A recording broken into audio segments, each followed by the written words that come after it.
Good morning and welcome to ASI's Tuesday morning show where ASI's most outspoken staffers talk promo products. I'm Teresa Hegel, senior writer for Stitches and Wearables. With me today is Chris Ruvo, senior writer for Advantages. Yay! It's the writer team today, no pesky editors in the way. So today we're joined by Jay Bussell, Sales Director for Affinity Express and a frequent speaker at ASI shows. Jay is an expert on graphics and marketing, and today we'll be talking about how to wow your clients by taking their logos to the next level. Good morning, Jay.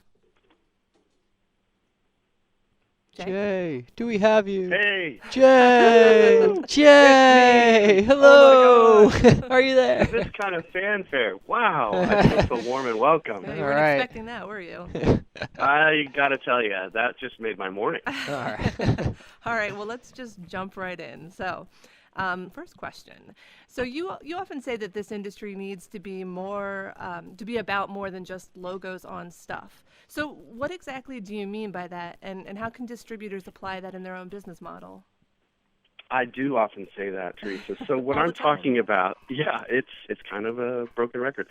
I think about it this way. The advances in the industry that we've seen over the last 15 years in things like research tools, websites, lots of technology has really led our industry to be somewhat more commoditized. And so here's an example. So just because there's a website built and an end user can be both the buyer who uploads their own logo, pops it on a virtual sample on a variety of products, aka the stuff, and even complete their order without ever speaking to a human, does not necessarily mean that that makes for great marketing or for great advertising. So, for example, are they thinking about the marketing objectives? Did they consider telling the right story in the right voice to the right audience? Have they been able to incorporate a graphical theme for something that will be remembered? So I guess to get away from this logos on stuff idea is to maybe get back to some basics and to be one of those savvy distributors who's going to be able to apply their knowledge base, who has that market understanding, the product safety issues, the decorating techniques and methods, and that they can tell a story in a themed or graphical way so that it ties everything back together. And that's what I think is a more impressive and comprehensive campaign rather than just more logos on stuff. So that's what I think a distributor can do different is to, break away from that. Okay. And I think, one of the things you can do to break away is to help clients, update their logos. I know a lot of people are working with people that have kind of crummy logos, I guess, to begin with, to put it bluntly, I guess. But what are like the three biggest rules to remember if you're going that route and trying to help a client update their logo? Well, the logo obviously is critical to the entire brand. We probably overuse that word brand, and not everybody really gets that. But think of it this way: it's this logo is like the first thing people actually see. So this is the window into your business and your personality and what you stand for. So I look at it this way: the three big rules are number one, context, and context is really the story. So an effective logo tells a story. It reflects the company's background, who the target audience might be served, what services or production or solutions are brought to the table. So this context is really important, and it tells me whether something's classic or vintage, modern or futuristic, playful or serious. So that context is really my first number one big rule. Number two has to do with production. It's really about scale. And we have the added advantage of living in the promotional products world and the decorated apparel world. So we understand that a logo needs to look equally compelling and versatile on, say, an engraved promotional product like a pen or an embroidered hat or even all the way up to a 10-foot printed sign. And then not just those things, but also the business card and the marketing collateral and all forms of digital media. So that scale is really number two, and it's really important. And then my third big rule is a hook. Every great logo has to have kind of more than just the cool logo, like the type or the color, but it also has to have this hook, this important thing that draws me in. So a fantastic logo will have something that we remember. Now, I'm not talking about not tricky or cliche, but I am talking about something that's that aha moment where it's like clever. It's surprising in a way that hooks me in, and I go, oh, I get it, and I remember it. So that's number three, is to have that hook, that draw. Good advice, Jay. Thanks again for being with us. This is Chris. Kind of to build on that, you kind of outlined the the elements of a great logo. How do you get those elements to come together to tell a brand's story? Yeah, that's a tricky one. We could probably spend an hour on that. But Chris, thanks for the question. It really comes down for me and what I think the best way is. So this is a little bit of opinion here, so not scientifically proven. However, you guys are writers, so you get it. All right, we'll let you get away with it this time. Okay. Just this once.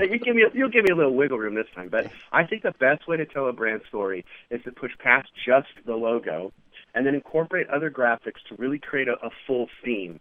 So think of a theme like back to school. My kids are back to school. So Target is going to do more than just put their logo everywhere. They're going to tell a story. They're going to try to evoke emotion, and they do that using graphics.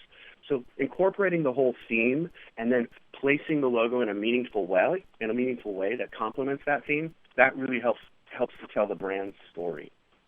Gotcha. Can you give us some real-world examples of brands that are doing a good job telling their story, so to speak, visually? Yeah, I can. It's a little challenging on the radio, obviously, because we're lacking the visual, but I did just mention Target.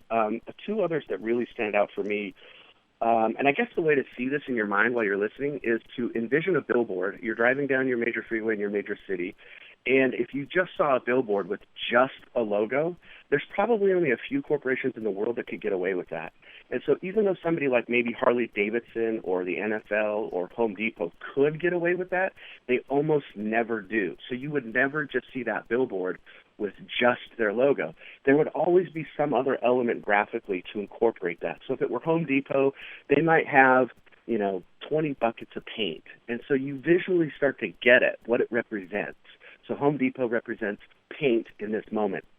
Or another example like the NFL, they're not just going to have the NFL logo up there. So if you're a huge Eagles fan, which could be a mistake, I'm just saying, you might see that they're not just going to have the NFL or even the team logo, but they might, if the NFL knows that there's this whole huge segment of growth where pet owners, where that segment collides with NFL lovers, football lovers, so they're going to show this amazing Labrador dog, wearing a Philadelphia Eagles jersey. That's the emotion. That's what we're talking about when we say tell that whole story visually.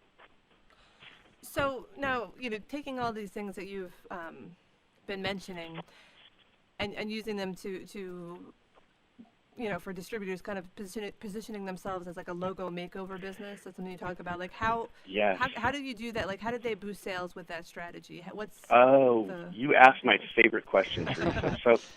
So glad you asked that. So really it comes down to, at the end of the day, we're in business. We're not non-profits. We are trying to have, some success at this, and boosting sales is a big piece of this. I see this logo makeover idea as a critical component. It's a huge sales generator if you know how to position it. So let me explain it to you this way.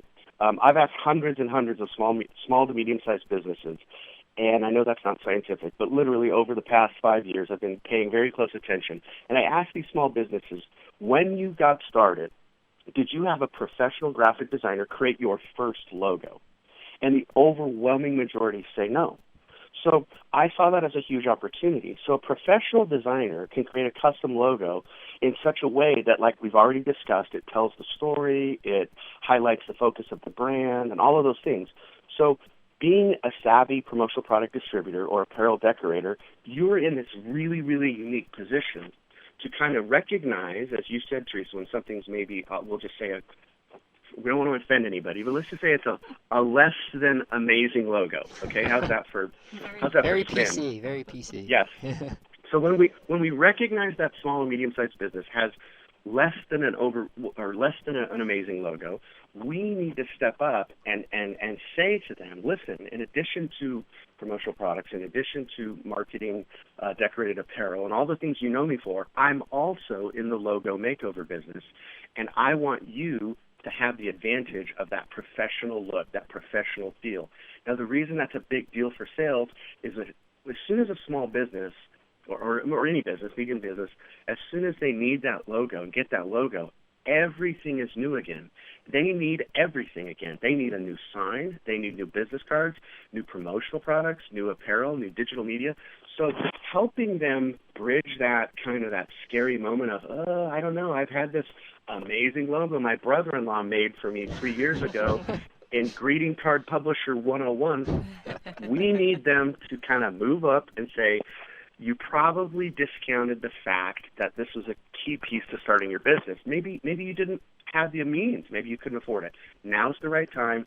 Let's ramp you up into big time and get you a professional logo. So you just like Home and Garden Television. Every show is about making your bedroom or your porch or your backyard new again. Same thing with the logo.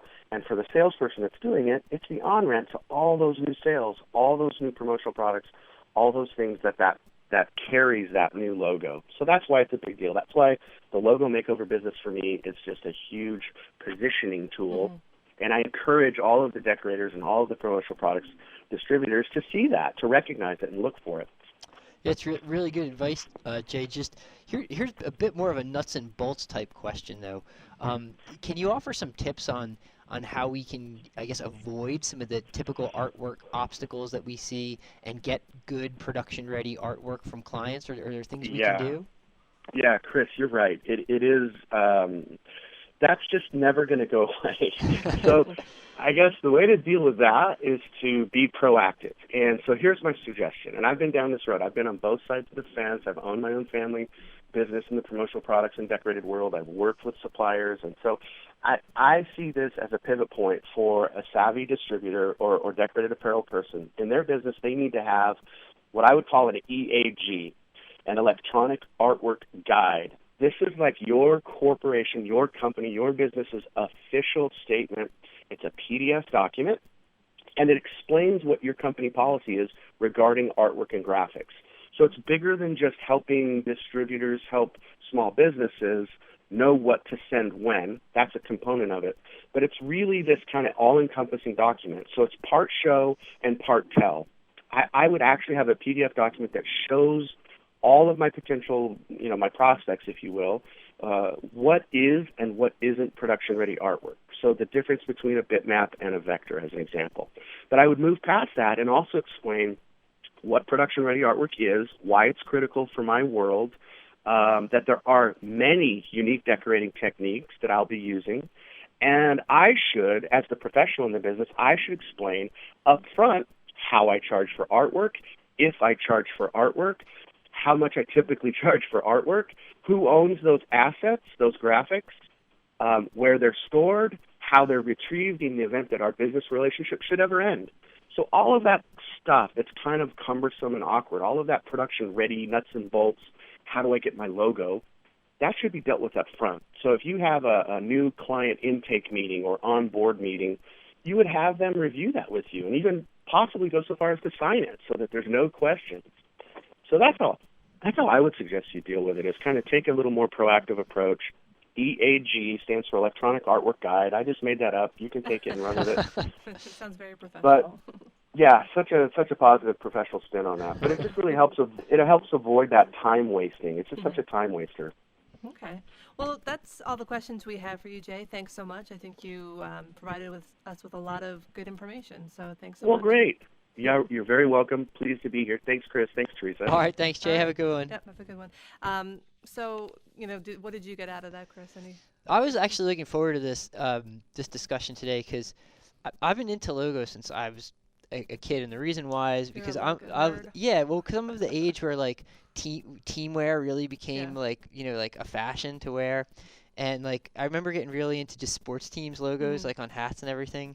And I have absolutely no artistic ability myself, so I was always fascinated by these things. Like, how did they come up with that? Right, how did they create that? And this to a degree definitely gave me some insight on how you might go about doing that. Right. So I think it was pretty interesting just to kind of see how somebody who has a very visual brain, how they make it work. Yeah. Well, it's definitely true. Like long time ago, my dad had a construction business, and they had their little logo in their business cards, and of course it was his sister that designed it. Okay. Like, they didn't go to like a graphic designer. She's like, ooh, Hegel Construction Company, let's put like a little roof over it. Like that is how people do it, and it makes sense that they need to rethink that once they're, or even, like if they can afford it right away. But once they're getting bigger, they should definitely Totally, find because someone kind of like real. Jay alluded to, it makes sense that it's that window, I think he said, to into your business. And if you have something that looks sharper than the competition, just on first glance, that's going to make a better impression, and Yeah. it gives you that much little bit of a competitive edge. Right. Yeah. Well, and speaking of logo design, I think you Uh-huh. have some killer tips for Oh, I us. do. I think Jay Killer probably tips. hit on a good bit of Yeah. this, but I'll re-emphasize it Okay. for us. Sounds good. If you're going about creating a logo, if you want to be that logo makeover person that Jay referred to, here's some tips you can keep in mind as you go about doing that. You want the logo that you come up with for a client, for your own business for that matter, to be unique and clever. And that doesn't mean that it has to be totally original, because newsflash, you're not going to come up with anything that's totally original.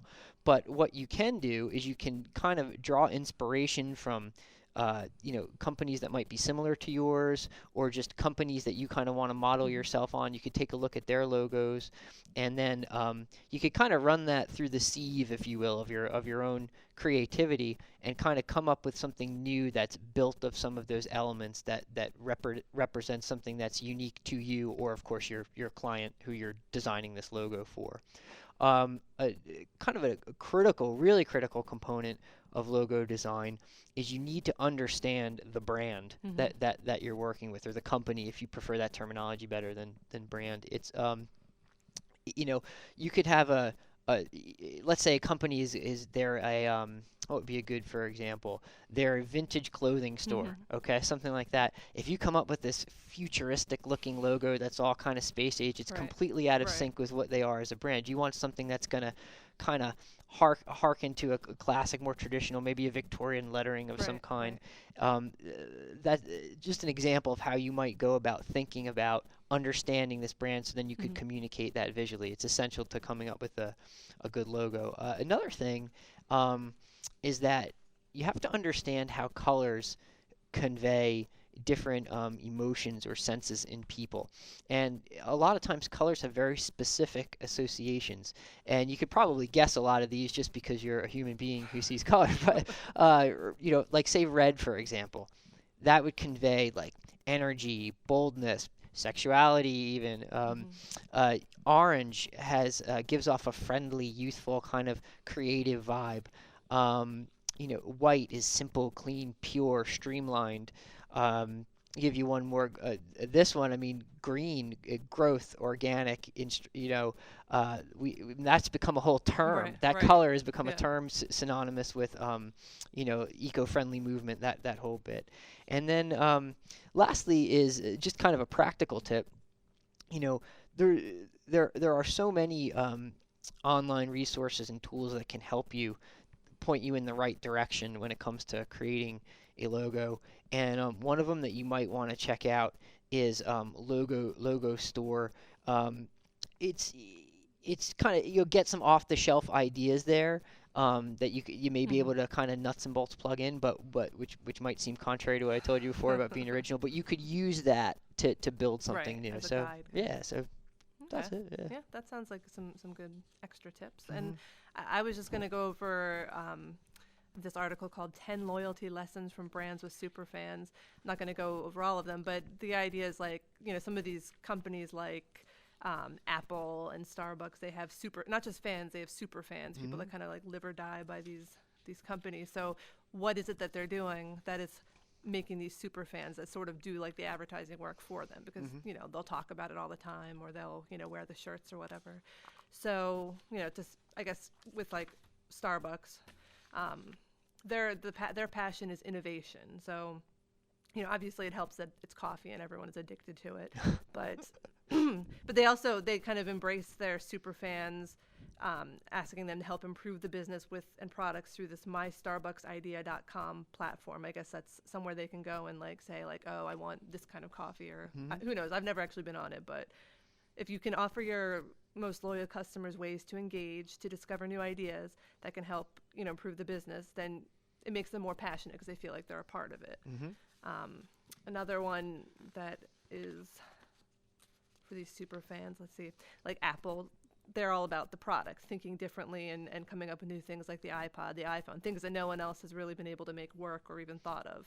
So it's like, if you offer exceptional customer experiences to people that are different than everyone else, that's going to, bring a loyalty, a following. And let's see, in Harley Davidson, theirs is about reputation.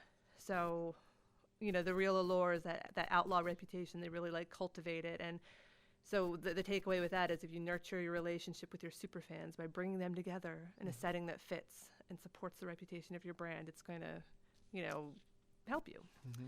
So some of these other ones, let's see, the Green Bay Packers. I guess they're all about tradition, and they're the only sports team that's actually owned by the fans, and they have super fans that are, they're always, the games are always sold out, and they have lots of people on the waiting list for season tickets. So basically, this idea is that if you build your business up over time and kind of let the loyalists be part of the shared experience, that's going to bring these super fans and help you kind of have this longevity, the brand that lasts for a long time. So.